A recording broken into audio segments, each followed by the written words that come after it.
नमस्कार, मैं Shaila लखडहरी SNS TV में आपका स्वागत है। दिखाते हैं देश विदेश की 10 सुपरफास्ट खबरें। एक्टर कार्तिक आर्यन ने हाल ही में 4.5 करोड़ की लैम्बोर्गिनी यूरिस के मालिक बन गए हैं। इस गाड़ी के आने से कार्तिक की खुशी का ठिकाना नहीं है और गाड़ी संग उनके कई वीडियोस वायरल हो गए हैं। अब कार्तिक को अपनी इस नई गाड़ी को लेकर इतना ज्यादा क्रेज है कि एक्टर ने पानी की तरफ पैसा बहाया है। उन्होंने गाड़ी पर 4.5 करोड़ तो खर्च किए ही किए, इसके अलावा सिर्फ ट्रांसपोर्ट पर 50 लाख रुपए लगा दिए। प्रधानमंत्री नरेंद्र मोदी ने कुछ बिहार में चुनाव के दौरान हुई हिंसा की घटना पर दुख जताया है। इसके साथ ही उन्होंने कहा है कि जिन लोगों की मौत हुई है उनके प्रति मेरी गहरी संवेदना है। पीएम मोदी ने कहा है कि बीजेपी पक्ष में जन समर्थन देखकर दीदी और उनके गुंडों में बौखलाहट हो रही है। कुर्सी जाते देख वो स्तर पर उतर आई है। पीएम मोदी ने कहा है कि बंगाल की धरती ने ऐलान कर दिया है कि टीएमसी की सरकार जा रही है।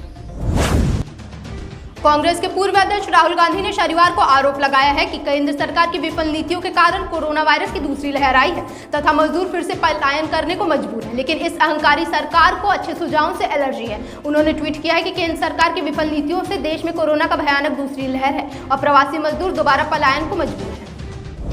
पश्चिम बंगाल में चौथे चरण के मतदान के बीच कुछ बिहार से बड़ी खबर सामने आई है। कुछ बिहार जिले के शीतलकुची में सीआईएसएफ ने अपने ऊपर हमले के बाद जवाबी कार्रवाई करते हुए कथित तौर पर गोलियां चलाई हैं, जिसमें 4 लोग मारे गए हैं। पुलिस ने एक अधिकारी से बताया है कि कुछ बिहार जिले में शनिवार को स्थानीय लोगों द्वारा हमला किए जाने के बाद सीआईएसएफ ने कथित तौर पर गोलियां चलाई थी, जिसमें 4 लोगों की मौत हो गई है। ऐसा आरोप है कि स्थानीय लोगों ने सीआईएसएफ जवानों की राइफलें छीनने की कोशिश की थी।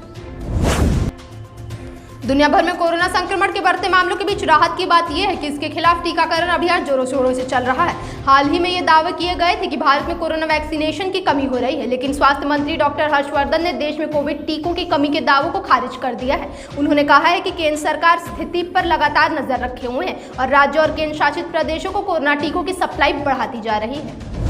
कोरोना की बिगड़ते हालत के बीच दिल्ली के मुख्यमंत्री अरविंद केजरीवाल लोकनायक जयप्रकाश अस्पताल में जायजा लेने पहुंचे। यहां मुख्यमंत्री के साथ स्वास्थ्य मंत्री सत्येंद्र जैन और अधिकारियों की टीम भी मौजूद रही। यहां से निकलते वक्त केजरीवाल ने एक बार फिर कोरोना के टीके और लॉकडाउन को लेकर बात कही। केजरीवाल ने जब राजधानी की वैक्सीन की उपलब्धता के बारे में पूछा गया तो उन्होंने कहा कि अभी हमारे पास 7 से 10 दिन के लिए वैक्सीन पर्याप्त डोज में मौजूद है। अगर हमें उचित मात्रा में वैक्सीनेशन उपलब्ध कराई जाए तो आयु सीमा हटा दी जाएगी और हम पूरी दिल्ली को 2 से 3 महीने के अंदर टीका लगा देंगे। देश में कोरोना वायरस की रफ्तार बेकाबू हो चुकी है। महाराष्ट्र में संक्रमण की रफ्तार बेहद तेज है। महाराष्ट्र में तेजी से फैल रहे कोरोना संक्रमण के प्रसार को रोकने के लिए वीकेंड लॉकडाउन लगाया गया है। ऐसे में लोगों के मन में सवाल है कि क्या ढाबा, शराब की दुकान और मॉल खुलेंगे या नहीं। महाराष्ट्र सरकार ने शुक्रवार को कोरोना प्रसार को रोकने के लिए राज्य में लगाए वीकेंड लॉकडाउन के बारे में भ्रम में स्थिति को स्पष्ट करते हुए कई सवालों को जवाब जारी किए हैं।